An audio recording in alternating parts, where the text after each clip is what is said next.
20 अक्टूबर 2011 Libya का एक इलाका सरते।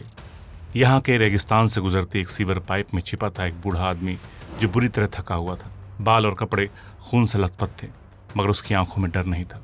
वो हाथ में सोने की पिस्तौल थामे हुए था। ये शख्स कोई मामूली इंसान नहीं था, बल्कि दुनिया का सबसे खतरनाक माना जाने वाला शख्स था। नाम था Muammar Gaddafi, colonel Muammar Gaddafi. वो शख्स जिसने यूएन में अमेरिका को शैतान कह डाला था, जो ना तो अमेरिका से डरा न घुटने टेके। अमेरिका को गद्दाफी ने इतना परेशान किया कि अमेरिकी प्रेसिडेंट रोनाल्ड रीगन ने गद्दाफी को मैड डॉग तक कह डाला था। Mad dog of the Middle East. पूरी जिंदगी गद्दाफी लड़ता रहा। वो एक ऐसा लीडर था जिसने पेट्रोल सस्ता किया, हर लीबियाई परिवार को घर देने का वादा किया। कभी उसे इनकलाबी हीरो समझा गया तो कभी उसे दुनिया में बदनाम किया गया। कभी वेस्टर्न मुल्कों ने उसको पसंद किया तो कभी उसके पीछे पड़ गए, लेकिन गद्दाफी ने अपना असर दुनिया में बनाए रखा। गद्दाफी का एक ऑरा था। वो जहाँ भी जाता, चाहे अरब की मीटिंग हो या इंटरनेशनल समिट, सबकी नज़रें उस पर टिक जाती थी। यूनिक लिबास पहनना, बेतकल्लुफ़ और तेज़ बातें करना और वेस्टर्न मुल्कों के तौर तरीकों का मजाक बनाना गद्दाफी की आदतों में शुमार था। गद्दाफी कभी बुलेट प्रूफ जैकेट नहीं पहनता था। वो खुलेआम जनता में घूमता था, जबकि बाकी नेता भारी सिक्योरिटी में छिपते हैं। वो कहता था, जो अपने लोगों से डरता है वो बादशाह नहीं होता। वो महलों की जगह खाना बदोशों की तरह तंबू में रहता था। यहाँ तक कि यूनाइटेड नेशंस के दौरे पर भी वो न्यूयॉर्क में रेगिस्तानी तंबू लगा कर रहा। ये उसका वेस्टर्न मुल्कों के खिलाफ प्रोटेस्ट का एक तरीका था। गद्दाफी की सिक्योरिटी में सिर्फ महिलाएं थी। वो कहता था कि महिलाएं पुरुषों से ज्यादा वफादार और बहादुर होती हैं। ये मेल डोमिनेंट समाज को सीधी चुनौती थी। लेकिन ऐसे लीडर को उसके मुल्क के अपने ही लोगों ने मौत के घाट उतार दिया। जब मैं गद्दाफी के आखिरी लम्हों की तस्वीरें देख रहा था तो मुझे समझ नहीं आया कि इस शख्स को हीरो कहूं या फिर विलन, तानाशाह कहूं या फिर अमेरिका जैसे वेस्टर्न मुल्कों को चैलेंज करने वाला दिलेर इंसान।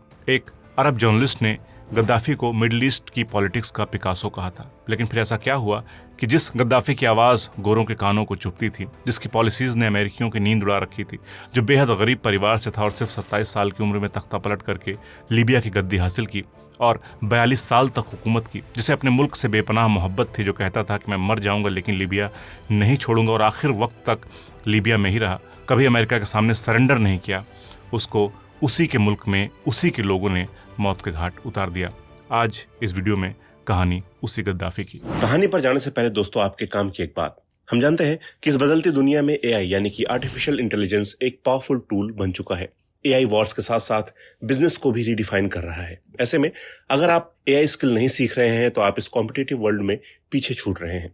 लेकिन मैं आपके लिए एक अच्छी खबर लाया हूं। आप एआई सिर्फ एक वीकेंड में बिना किसी कोडिंग के सीख कर अपने लिए नया अर्निंग सोर्स बना सकते हैं। मैं आपको एक 2-डे एआई ट्रेनिंग प्रोग्राम के लिए इनवाइट कर रहा हूं, जिसकी वैल्यू 10,000 होती है, पर हमारे इस वीडियो के पार्टनर आउटस्किल के थ्रू ये मेरे व्यूअर्स के लिए पूरी तरह से फ्री है। ये दुनिया का पहला एआई फोकस्ड एजुकेशन प्लेटफॉर्म है जिसे एआई इंडस्ट्री के टॉप इन्वेस्टर्स और पायनियर्स सपोर्ट कर रहे हैं। 16 घंटे का ये लाइव ट्रेनिंग सेशन शनिवार और रविवार को सुबह 11 बजे से शाम 7 बजे तक होगा। इसका लिंक डिस्क्रिप्शन बॉक्स और पिन किए कमेंट में मिल जाएगा। इस सेशन में आपको मिलेंगे 20 से ज्यादा पावरफुल एआई टूल्स जो आपके टूल किट का हिस्सा बनेंगे। Prompt engineering for faster and better results, data analysis वो भी बिना किसी कोडिंग के, एआई प्लस एक्सेल से प्रोफेशनल प्रेजेंटेशन बनाना, नो कोड टूल्स से अपने एआई एप्स और दूसरे टूल्स बनाना, एआई जनरेटेड इमेजेस और वीडियोस जो लिटरली माइंड ब्लोइंग होंगे, पावरफुल एआई एजेंट्स डेवलप करना, अपने डेली टास्क को ऑटोमेट करना फॉर मैक्स एफिशिएंसी सीखने को मिलेगा। और ये तो सिर्फ शुरुआत है, अंदर और भी बहुत कुछ है। ये ट्रेनिंग टेक और नॉन टेक सभी फील्ड के प्रोफेशनल्स के लिए। ऑलरेडी 40,000 देशों के लिए प्रोफेशनल्स इस ट्रेनिंग को ज्वाइन कर चुके हैं और उनका फीडबैक नेक्स्ट लेवल रहा है। मैं आपको ये कोर्स स्ट्रांगली रिकमेंड करता हूं, लेकिन याद रखिए ये ऑफर लिमिटेड टाइम के लिए है। इसके साथ ही लेटेस्ट अपडेट्स के लिए इनका व्हाट्सएप ग्रुप भी ज्वाइन कर लीजिए। दोस्तों, गद्दाफी का जन्म हुआ था लिबिया के रेगिस्तानी इलाके सरते के एक टेंट में। परिवार बेदुइन कबीले से था जो बेहद गरीब होते हैं और रेगिस्तान में ऊंट, भेड़ और बकरियों के चारे की तलाश में घूमते रहते हैं। गद्दाफी भी शुरुआत में चरवाहे का काम ही करता था। गांव में कोई बढ़िया स्कूल नहीं था, लेकिन उसके माँ बाप ने चाहा कि बेटा कुछ सीखे, इसलिए सबसे पहले उसे कुरान पढ़ने के लिए मदरसे भेजा गया। वहीं से उसकी सोच बननी शुरू हुई। उसे इंसाफ और बराबरी जैसे ख्यालों से लगाव हो गया। पढ़ाई में लगन थी तो आगे के लिए वो शहर सभा गया जहाँ स्कूल थे और कुछ माहौल भी मिला। वहीं स्कूलों में वो बोलने लगा, लीडरशिप दिखाने लगा। उस पर सबसे बड़ा असर पड़ा इजिप्ट के प्रेसिडेंट जमाल अब्दुल नासिर का। नासिर ने अरबों को एक करने की बात की, वेस्टर्न ताकतों से टकराने की हिम्मत दिखाई। गद्दाफी ने नासिर की किताबें पढ़ी, भाषण सुने और खुद भी सोचने लगा कि लीबिया को आज़ादी और बराबरी कैसे मिले। उस दौर में वो स्कूल के बच्चों को इकट्ठा करके वेस्टर्न ताकतों और इजराइल की पॉलिसीज के खिलाफ बोलने लगा। स्कूल के बाद उसने आर्मी ज्वाइन की। लीबियन आर्मी की ट्रेनिंग के दौरान उसमें और भी बदलाव आया। उसको कुछ वक्त के लिए ब्रिटेन भी भेजा गया, जहां उसे मिलिट्री ट्रेनिंग मिली, लेकिन वहां उसने वेस्टर्न लोगों के रवैये को महसूस किया और अंदर से बगावती हो गया। उसे लगने लगा कि अरबों को अपना रास्ता खुद बनाना ही पड़ेगा। उस वक्त तक लीबिया अमीर मुल्क माना जाने लगा था, क्योंकि वहां तेल मिल चुका था, लेकिन वहां की जनता के दिलों के अंदर गुस्सा और बेचैनी पल रही थी, क्योंकि कहने को तो किंग इद्रिस लीबिया का राजा था, लेकिन वो बूढ़ा हो चुका था और अक्सर इलाज के लिए बाहर ही रहता था। उसने देश की बागडोर कुछ खास वजीरों को दे रखी थी जो वेस्टर्न ताकतों के कहने पर चलते थे। लीबिया के पास जबरदस्त तेल भंडार थे, लेकिन उसका फायदा जनता को नहीं मिल रहा था। सारा मुनाफा अमेरिका और यूरोप डकार रहा था। मुल्क के गांवों में गरीबी फैली हुई थी, नौजवानों को काम नहीं मिल रहा था, स्कूल और अस्पताल की हालत बदतर थी। शहरों में थोड़ा बहुत डेवलपमेंट हुआ था, लेकिन वहां भी पैसा अमीरों के पास ही था। ये हालत लीबिया के लोगों को और चुभने लगी जब पड़ोस के मुल्क इजिप्ट में प्रेसिडेंट नासिर ने वेस्टर्न ताकतों के खिलाफ बोलना शुरू किया और अरब मुल्कों को एक करने की बात लगातार करने लगे। गोरों के हाथ से कंट्रोल अपने पास लेने की बात करने लगे। नासिर की जलाई मशाल लीबियाई नौजवानों के सीने में दहकने लगी और उन्होंने सोचा कि जब इजिप्ट बगावत कर सकता है तो हम क्यों नहीं। लीबिया के फौज में उस वक्त कई ऐसे युवा अफसर थे जो देशभक्ति से भरे हुए थे। उनमें सबसे बेखौफ नाम था मुअम्मर गद्दाफी, एक फौजी कैप्टन जिसकी सोच बहुत बड़ी थी। उसने महसूस किया कि अगर देश को बदलना है तो सिर्फ नाराजगी से काम नहीं चलेगा, एक ठोस प्लान बनाना होगा। वो जानता था कि किंग इद्रिस के दिन लद गए हैं, जनता का कोई जज्बाती जुड़ाव भी अब उनसे नहीं बचा है। इसी दौरान किंग इद्रिस ने ऐलान कर दिया कि वो सत्ता अपने भतीजों को सौंपने वाले हैं। बस यही बात गद्दाफी और उसके साथियों को नागवार गुजरी। उन्हें लगा कि अब एक और शाही खानदान आ जाएगा और देश फिर वेस्टर्न ताकतों के इशारे पर ही चलेगा। यहीं से माहौल एक बड़े बदलाव की तरफ मुड़ गया। फौज के अंदर ही एक खुफिया ग्रुप बना, फ्री यूनियनिस्ट ऑफिसर्स मूवमेंट, जिसने तय किया कि सत्ता बदलेगी, वो भी बिना खून बहाए। बदलाव की हवा बह चुकी थी। उधर बूढ़ा किंग इद्रिस डील पर डील किए जा रहा था।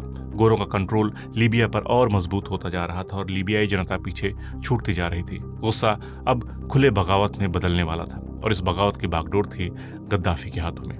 वो रात 1 सितंबर 1969 की थी, जब किंग इद्रिस इलाज के लिए तुर्की में था। उसी वक्त गद्दाफी और उसके साथियों ने बहुत सोच समझकर लीबिया की राजधानी त्रिपोली में कुछ अहम ठिकानों पर कब्जा कर लिया।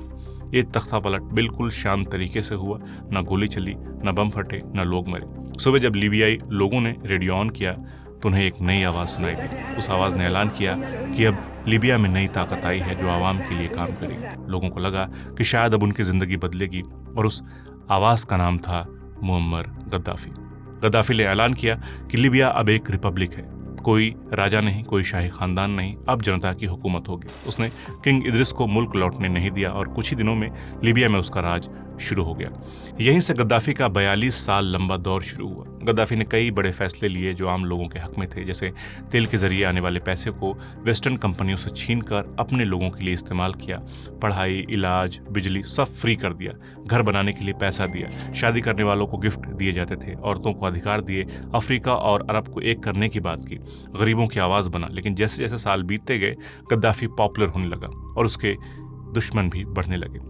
अपने बेखौफ अंदाज की वजह से उसने दुनिया भर में अपने कई दुश्मन बना लिए थे, जिसमें अमेरिका, यूरोप और यहाँ तक कि कुछ अरब मुल्क भी शामिल थे। उस जवान, खूबसूरत, करिश्माई आर्मी अफसर से सब डरने लगे थे। इजिप्ट के प्रेसिडेंट जमाल अब्दुल नासिर का वो बहुत बड़ा फैन था। नासिर की तरह उसने भी अपने आप को कैप्टन से प्रमोट करके कर्नल बना लिया था। जैसे नासिर के लिए सुइस कैनाल एक बड़ी लड़ाई थी, वैसे ही गद्दाफी के लिए लीबिया का तेल एक अहम मुद्दा था। 1950s के आखिर में लीबिया में काफ़ी मात्रा में ऑयल रिजर्व मिले थे, लेकिन उन पर कब्जा, जैसा कि हमने बात की, कि विदेशी ऑयल कंपनियों का था। वो दाम अपने मुल्कों के फायदे में तय करती थी और मुनाफे में आधा हिस्सा रख लेती थी। गद्दाफी ने डील्स फिर से करने की मांग रखी और धमकी दी कि अगर कंपनियों ने उसकी शर्तें नहीं मानी तो वो तेल निकालना बंद कर देगा। गद्दाफी ने जब पहली बार विदेशी तेल कंपनियों से डील्स दोबारा तय करने की कोशिश की तो उसने खुलकर कहा कि जो लोग 5000 साल बिना तेल के जिए हैं वो कुछ साल और बिना इसके जी सकते हैं। एक तरह का बड़ा दांव था, लेकिन चल निकला। लीबिया वो पहला डेवलपिंग मुल्क बना जिसने अपने ही तेल से होने वाली कमाई का ज़्यादातर हिस्सा अपने पास रखवाया। बाकी देशों ने भी यही रास्ता अपनाया और 1970s का अरब पेट्रो बूम शुरू हो गया। लीबिया को इसका सीधा फायदा मिला।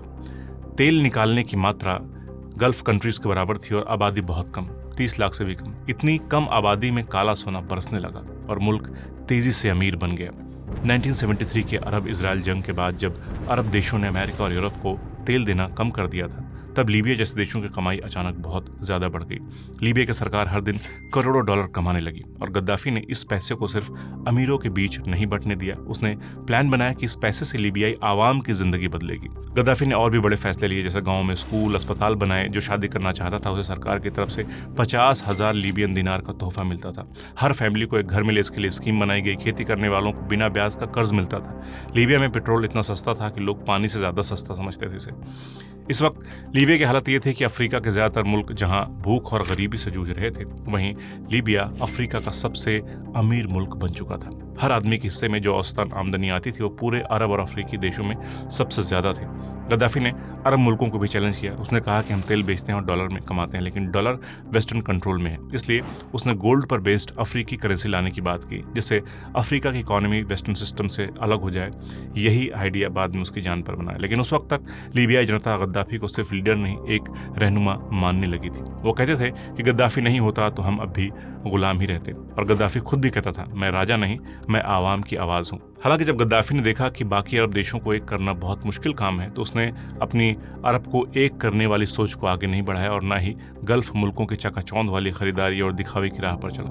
गद्दाफी ने अपनी पोजीशन को और मजबूत करने का सोचा और लीबिया को एक नई सियासी सोच देने पर काम करने लगा। गद्दाफी के मन में एक आइडिया आया, जिसके बाद गद्दाफी ने एक थियरी बनाई जिसे थर्ड यूनिवर्सल थियरी कहा।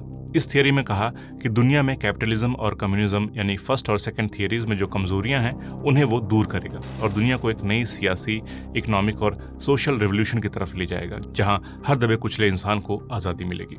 लेकिन हकीकत में ये किताब, जिसे ग्रीन बुक कहा था, वो सिर्फ भाषणों का मजमुआ थे। जिस किताब का दावा था कि ये इंसाफ दिलाएगी, उसी किताब पर आरोप लगा कि वो सिर्फ लीबिया की आबादी को काबू में रखने का एक जरिया है। इस किताब से मुल्क चलने लगा, जिसमें कहा गया कि लोगों की समस्या का हल इलेक्शन वगैरह से नहीं होता है, बल्कि कुछ लोगों की कम्युनिटीज़ होंगी जो मुल्क के हर पहलू को कंट्रोल में रखेंगी।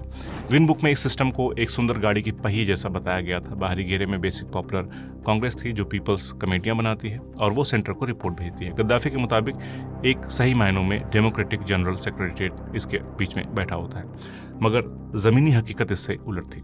इस तरह से जो एक सिस्टम बना वो सीधे पिरामिड जैसे शक्ल का था, जिसमें सबसे ऊपर गद्दाफी का परिवार और उसके करीबी थे जिनके पास पूरा पावर था, और नीचे एक बर्बर सिक्योरिटी सिस्टम था जो हर तरह के विरोध को कुचल देता था। ग्रीन बुक की दुनिया में इसे जमाहिरिया कहा गया, जो अरबी लफ्ज़ जमहूरिया से निकाला गया एक नया अल्फाज था। मतलब था आम लोगों की हुकूमत, लेकिन असल में ये सिर्फ एक दिखावा बनकर रह गया था। लीबिया की आवाम ऐसे सिस्टम में फंस गई जहां उन्हें पॉपुलर कांग्रेस में शामिल तो किया गया, लेकिन उनके पास ना कोई हक था, ना कोई पावर, ना बजट। सबको मालूम था कि अगर किसी ने ज़्यादा बोल दिया या हुकूमत की आलोचना कर दी तो उसे उठा के जेल में डाल दिया जाएगा। उधर गद्दाफी इन बातों की परवाह किए बगैर वेस्टर्न मुल्कों का हर तरह से विरोध करना शुरू कर दिया था। गद्दाफी का मानना था कि दुनिया में जो भी वेस्टर्न ताकतों के खिलाफ खड़ा है वो उसका दोस्त है। वो कहता था कि अमेरिका, ब्रिटेन, यूरोप जैसे मुल्क सिर्फ तेल, पावर और अपनी चालाक सियासत के जरिए दुनिया को कंट्रोल करना चाहते हैं। इसलिए गद्दाफी ने खुलेआम उन सभी ग्रुप्स को पैसा, हथियार और ट्रेनिंग देनी शुरू कर दी जो वेस्टर्न सिस्टम के खिलाफ लड़ रहे थे, चाहे वो आज़ादी के नाम पर लड़ रहे हों या फिर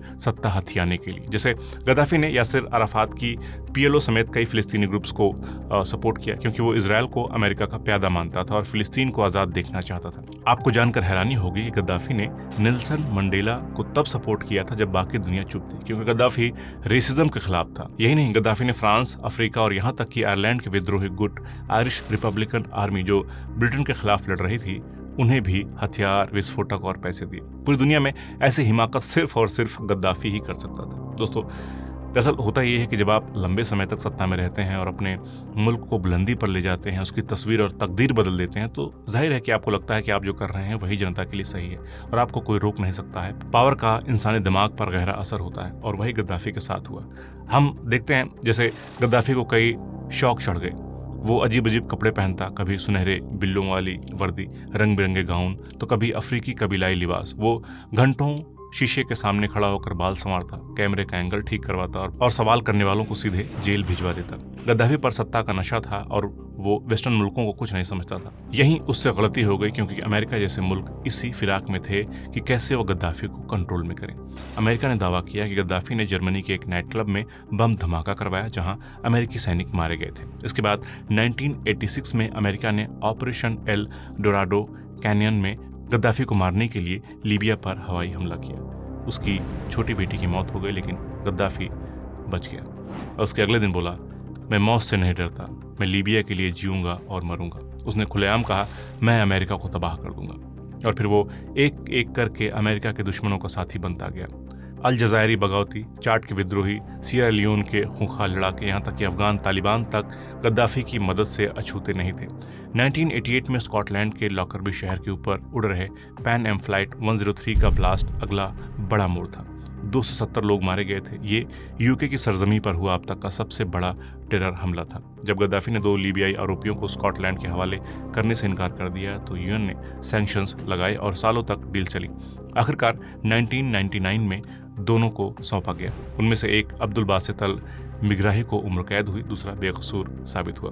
1990s के बाद जब दुनिया न्यूक्लियर हथियारों को लेकर बेहद सख्त हो चुकी थी तो पता चला कि गद्दाफी यूरेनियम एनरिच करके न्यूक्लियर बम बनाने की कोशिश कर रहा है। ये सुनते ही अमेरिका और यूरोप के होश उड़ गए और उन्होंने पूरे लीबिया पर सख्त पाबंदियां लगा दी। गद्दाफी पूरी दुनिया में एक खतरे का चेहरा बन चुका था। उसकी यात्राओं पर बैन लग गया था। लीबिया से तेल खरीदना बंद हो गया। उसकी विदेशों में रखी दौलतें सीज कर दी गईं और इंटरनेशनल लेवल पर एक खतरनाक सनकी नेता की इमेज बनने लगी। सन 2000 के दशक के पूरे दौर में अरब लीग की सालाना मीटिंगें अक्सर उसकी हरकतों से बिगड़ती रहीं।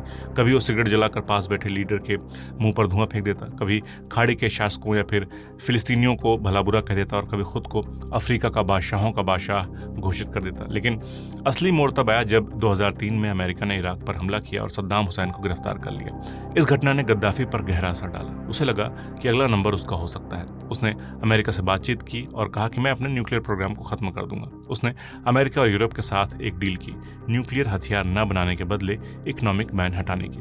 उसने कुछ बड़े पब्लिक प्रोजेक्ट्स भी शुरू किए, जैसे ग्रेट मैन मेड रिवर वाला प्रोजेक्ट। ये एक बहुत बड़ा काम था जिसमें साउथ लीबिया के जमीन के नीचे के पानी को लेकर नॉर्थ के सूखे इलाकों में पहुंचाया गया। शायद ये आइडिया पुराने बदूनी तरीकों से मिला हो, लेकिन प्रोजेक्ट हकीकत बन गया। लीबिया की राजधानी त्रिपोली में कुछ हद तक एक खुलापन भी दिखा जब सालों से बाहर रहने वालों को कहा गया कि वो वापस आ सकते हैं। अब उन्हें जेल या सताया नहीं जाएगा। कुछ सालों के लिए हालात ठीक हो गए। गद्दाफी यूरोप के लीडर से हाथ मिलाने लगा।